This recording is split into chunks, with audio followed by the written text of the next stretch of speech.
जय माता दी फ्रेंड्स, कैसे हैं आप सभी। और आप सभी को आने वाली नवरात्रि पूजा की बहुत बहुत शुभकामनाएं। फ्रेंड्स, नवरात्रि की पूजा में 9 दिनों की अलग से चौकी लगाकर हम माता रानी की पूजा करते हैं, उनकी दरबार सजाते हैं, कलश की स्थापना करते हैं। फ्रेंड्स, आज की इस वीडियो में माता की चौकी कैसे सजानी है, कलश की स्थापना कैसे करनी है, पूजा की संपूर्ण विधि इस वीडियो में मैं आप सभी के साथ शेयर कर रही हूँ। तो चलिए फ्रेंड्स, सबसे पहले हम माता रानी की चौकी सजाते हैं। फ्रेंड्स, नवरात्रि की पूजा में हम माता रानी को 9 दिनों के लिए अपने घर में बुलाते हैं। तो आप जहाँ पर भी उनकी चौकी लगाएं, ध्यान रखें कि जगह साफ सुथरी और स्वच्छ हो। तो देखिए, सबसे पहले आप जहाँ पर भी पूजा कर रहे हैं वहाँ पर पूजा की एक चौकी लगा लें। चौकी पर आप लाल रंग का आसन बिछा दें। अब माता की चौकी सजाने के लिए अगर आपके पास कोई लाल रंग का या पीले रंग का दुपट्टा है या आपके पास शादी की कोई चुंदरी है, आप उससे भी माता की चौकी सजा सकते हैं। ये मेरे पास लाल रंग की एक चुंदरी है। लाल रंग माता को ऐसे भी अधिक प्रिय होता है, तो अगर आपके पास लाल रंग की कोई चुंदरी है तो ये सबसे अच्छी बात है। तो यहाँ पर देखिए, चुंदरी को हम बराबर कर लेंगे और जो बीच का हिस्सा होता है आप कलावे की सहायता से बीच में गांठ लगा लें। अब देखिए, चौकी को बीचों बीच देखिए वहाँ पर एक कील लगी हुई है। इसी कील में जो हमने यहाँ पे चुंदरी में गांठ लगाए थे धागे से, उस धागे को कील से जाके हम लपेट देंगे। ये बड़ी आसानी से सेट हो जाता है। आप लोग एक बार ज़रूर ट्राई करके देखिएगा। बहुत ही आसान सा तरीका है, लेकिन बहुत ही सुंदर भी दिखता है। अभी मैं आपको पूरा बना के दिखाती हूँ, फिर आप लोग भी बोलेंगे कि ये तो बहुत ही सिंपल सा तरीका है। उसके बाद देखिए, ये जो किनारे के गोटे हैं ना, उसको आप दोनों को सेट कर दें और पीछे से एक जो है ना सिफ्टी पिन से आप इसको सिक्योर कर दें। दोनों गोटे को नीचे तक बराबर करते हुए जो पूजा की चौकी है वो दीवार से इस तरह से आप सटा दें तो बिल्कुल ये सेट हो जाएगा। उसके बाद जो किनारे के दोनों गोटे हैं उसको भी हम सेट कर देंगे।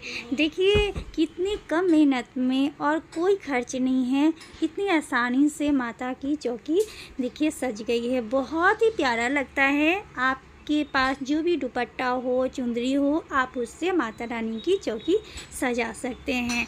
तो देखिए, एक बार मैं आपको ऊपर से दिखा रही हूँ। देखिए, ये कितना सुंदर सा दिख रहा है, बहुत ही प्यारा सा लुक आता है। फ्रेंड्स, चलिए अब हम माता रानी को इसमें आसन ग्रहण कराते हैं। तो यहाँ पर देखिए, चावल और फूलों का आसन देकर हम माता रानी को यहाँ विराजमान कराएंगे। फ्रेंड्स, मेरे पास ये माता रानी की बहुत ही सुंदर सी प्यारी सी मूर्ति है। आपके पास अगर मूर्ति है तो आप माता की मूर्ति यहाँ पे रखेंगे, या अगर आपके पास फ़ोटो है तो आप फ़ोटो यहाँ पर विराजमान कराएंगे। उसके बाद देखिए, इसमें ज्वारे बोए जाते हैं। तो ज्वारे कैसे बोनी है, इसकी पूरी डिटेल वीडियो मैं आप सभी के लिए चैनल पर पहले ही अपलोड कर चुकी हूँ। आप वहाँ जाकर एक बार ज़रूर से चेक कर लीजिएगा कि ज्वारे कैसे बोएंगे कि हरे भरे हमारे ज्वारे उगें। यहाँ पर देखिए, यहाँ पर ज्वारे इसलिए मैं आपको दिखा रही हूँ क्योंकि ज्वारे में ही मैं कलश की स्थापना कर रही हूँ। कलश आप चाहें तो अलग से भी स्थापना कर सकते हैं, या आप ज्वारे के साथ भी कलश की स्थापना कर सकते हैं। अगर आप ज्वारे के साथ कलश की स्थापना करते हैं तो माता की दाईं ओर करेंगे, और आप अगर अलग अलग स्थापना करते हैं तो कलश की स्थापना माता की दाईं ओर करेंगे और ज्वारे की स्थापना आप माता की बाईं ओर करेंगे। कलश की स्थापना आप पीतल के लोटे में भी कर सकते हैं, आप तांबे के लोटे में भी कर सकते हैं, या आप मिट्टी की भी कलश में कलश की स्थापना कर सकते हैं। तो यहाँ पर देखिए, कलश में हमें सबसे पहले मौली बांध देना है, उसमें आप स्वास्तिक बना लें। स्वास्तिक हमारे हिंदू धर्म में शुभ चिन्ह का प्रतीक माना जाता है। अब कलश में हम कंठ तक जल भरेंगे, उसमें हम थोड़ी सी गंगाजल मिलाएंगे। रोड़ी, अक्षत, फूल, 1 रुपये का सिक्का, सुपारी, फूल, ये सभी चीज़ों को हमें जल के अंदर डालनी है। इसके बाद आप आम के 5 या 7 पत्ते ले लें। अगर डलहर मिल जाती है तो आप डलहर ले लें जिसमें कि 5 या 7 या 9 पत्ते लगे हों। पत्ती को आप अच्छे से सजा लें। देखिए, यहाँ पे हल्दी कुमकुम से आप सजा सकते हैं।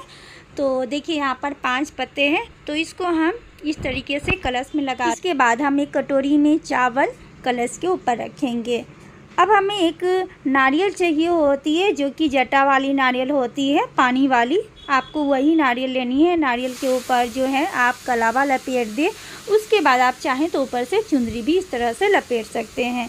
पेड़ से जब नारियल तोड़ी जाती है, जो भाग पेड़ से जुड़ा होता है वो भाग नारियल का मुख का भाग होता है। तो नारियल का मुख हमारी ओर होनी चाहिए।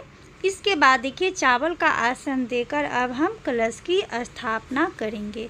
कलश यहाँ पर जब आप स्थापना कर दें, उसके बाद कलश को हमें बिल्कुल भी हिलाना नहीं होता है, हमें इधर से उधर नहीं करने होते हैं। इसके बाद कुछ लोग किसी विशेष मनोकामना को पूर्ण करने के लिए अखंड ज्योत जलाते हैं। अखंड ज्योत का मतलब होता है जो ज्योत खंडित ना हो। 9 दिनों तक ये ज्योत ऐसे ही जलती रहना चाहिए। तो अगर आप अखंड ज्योत जलाना चाहते हैं तो आप जला सकते हैं, या तो आप इसे स्किप कर सकते हैं। इसके बाद आप फूलों का आसन देकर गणेश जी को विराजमान कराएंगे। गणेश जी को आप माता रानी के साथ साथ भी आसन ग्रहण करा सकते हैं। इसके बाद हमें एक दीप प्रज्वलित करनी है। सर्वप्रथम हम गणेश जी की पूजन करेंगे। सबसे पहले हम गणेश जी को रोड़ी के टीके लगाएंगे, उन्हें दूब अर्पित करेंगे, उन्हें हम जनेऊ अर्पित करेंगे। उसके बाद हम फूल अर्पित करेंगे। माता रानी को अब यहाँ पर हम तिलक लगाएंगे। माता रानी को देखिए आप रोड़ी के तिलक लगाएंगे। इसके बाद हम कलश में भी तिलक लगाएंगे, साथ में दीपक में भी लगाएं, और माता रानी के सिर को भी आप तिलक लगाएं। माता रानी के चरणों में भी आप तिलक अर्पित करें। इसके बाद देखिए यहाँ पर हम माता रानी को चूनर ओढ़ाएंगे और माता रानी को फूल अर्पित करेंगे। माता रानी को अगर आपको गुलहड़ की फूल मिल जाती है, माता रानी को आप ज़रूर से चढ़ाएं। गुलहड़ की फूल माता रानी को सबसे अधिक प्रिय है। इसके बाद हम कलश पर भी फूल अर्पित करेंगे।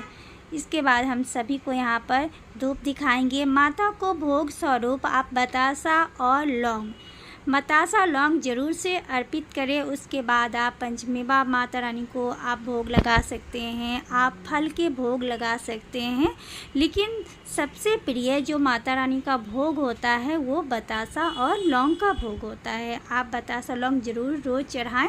उसके बाद माता रानी को यहाँ पर सुहाग की सामान अर्पित की जाती है। तो यहाँ पर देखिए जो प्रथम दिन आप पूजा करते हैं उस दिन ही माता रानी को सुहाग की सामान अर्पित की जाती है। अब एक लोटे में हम जल रख देंगे। इसके बाद आप चाहें तो आप दुर्गा सप्तमी का पाठ कर सकते हैं। अगर आपके पास ज़्यादा समय रहता है तो आप दुर्गा सप्तमी का पाठ जरूर करें। ज़्यादा समय नहीं है तो आप दुर्गा चालीसा भी पढ़ सकते हैं। इसके बाद आप चाहें तो आप छोटी हवन भी कर सकते हैं। आप सुबह की पूजा में आपको समय नहीं है, आप शाम की पूजा में ही छोटी हवन कर सकते हैं। लौंग, इलायची, कपूर, थोड़ी सी बतासा, घी, इन सभी चीज़ों से ही आप शाम के समय छोटी हवन कर सकते हैं। उसके बाद देखिए जल के छींटे लगाकर हम अग्नि को शांत करेंगे। कुछ पैसे आप दक्षिणा स्वरूप रख दें, पैसा हमारी पूजा में हुई कमी को पूरा करता है। उसके बाद हम प्रेम पूर्वक माता रानी की आरती करेंगे। इसके बाद हाथ जोड़कर पूजा में हुई भूल चूक के लिए हम माता रानी से क्षमा याचना करेंगे। हे माता रानी, अगर हमसे जाने अनजाने में कोई भूल चूक हो गई हो तो हमें क्षमा करना, और अपना आशीर्वाद हमारे बच्चों पे, हमारे सुहाग पे, हमारे घर परिवार पे बनाए रखना। तो फ्रेंड्स, ये नवरात्रि की प्रथम दिन की सबसे सरल पूजा विधि है। आप इस तरह से भी माता रानी की पूजा अर्चना कर सकते हैं। और फ्रेंड्स, पूजा के बारे में अगर आपको कुछ पूछना हो, कुछ जानना हो तो कमेंट के जरिए आप मुझसे पूछ सकते हैं। मैं आप सभी के कमेंट के रिप्लाई ज़रूर से दूँगी। तो इसी के साथ एक बार फिर से आप सभी को नवरात्रि पूजा की बहुत बहुत शुभकामनाएं। जय माता दी।